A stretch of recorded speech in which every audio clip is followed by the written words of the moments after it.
एक ऐसा परिंदा जिसके सर पर कुदरत ने बादशाहों जैसा ताज सजाया है और जिसकी आंखें जमीन के अंदर छुपे पानी को भी देख लेती हैं।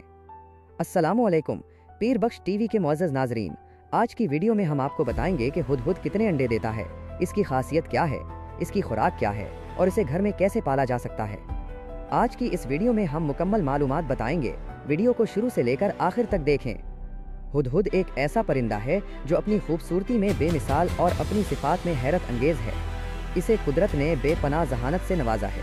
इसके सर पर मौजूद रंगीन परों का ताज उसे तमाम परिंदों से मुमताज़ करता है। उसके परों पर बनी काली और सफ़ेद धारियाँ एक मुनफरिद डिज़ाइन पेश करती हैं। ये परिंदा न सिर्फ देखने में खूबसूरत है बल्कि इसका उड़ने का अंदाज भी दूसरे परिंदों से बिल्कुल जुदा है। हुदहुद की सबसे बड़ी पहचान इसका तारीखी और मजहबी पस मंज़र है। हज़रत सुलेमान अलैहिस्सलाम के दौर में ये परिंदा उनके लश्कर का एक अहम हिस्सा था। जब हज़रत सुलेमान अलैहिस्सलाम को पानी की ज़रूरत होती तो हुदहुद अपनी तेज़ बसीरत से ज़मीन के नीचे छुपे पानी का पता लगाता था, जो इसकी अक्ल का सबसे बड़ा सबूत है। ये परिंदा अपना घोंसला दरख्तों के सुराखों, पुरानी दीवारों या ज़मीन के करीब महफूज जगहों पर बनाता है। मादा हुदहुद एक वक्त में 5 से 12 तक अंडे देती है। उन अंडों से बच्चे तकरीबन 15 से 18 दिन में निकल आते हैं और 1 माह के अंदर इतने बड़े हो जाते हैं कि उड़ना शुरू कर दें।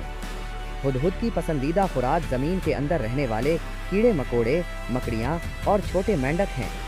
ये अपनी लंबी चोंच से ज़मीन खोदकर बड़ी महारत से अपना खाना तलाश करता है।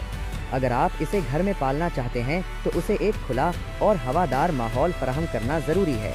उसे पिंजरे में कैद करने के बजाय किसी बड़े सहन में रखना बेहतर है, जहाँ ये ज़मीन पर चलकर अपनी खुराक तलाश कर सके। इसे साफ़ पानी और ताज़ा खुराक फराहम करने से ये बहुत जल्द घर वालों से घुल मिल जाता है। हुदहुद ज़मीन के नीचे कई फुट गहराई तक पानी और खुराक को देखने की सलाहियत रखता है। ये परिंदा अपने घर और अपने साथी के साथ इंतहाई वफादार होता है। उसकी आवाज़ बहुत धीमी और सुकूनदेह होती है, जो उसे दूसरे शोर मचाने वाले परिंदों से अलग करती है। बहुत से लोग उसे घर में रखना बहुत बाबरकत समझते हैं।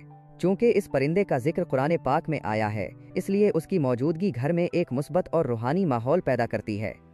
अगर वीडियो पसंद आए तो वीडियो को लाइक करें और हमारे चैनल पीर बख्श टीवी को सब्सक्राइब करें। ये वीडियो आपको कैसा लगा, अपनी राय कमेंट बॉक्स में ज़रूर दें और अगर आपको किसी और मौजू पर वीडियो चाहिए तो हमें कमेंट में बताएं। अल्लाह हाफिज़।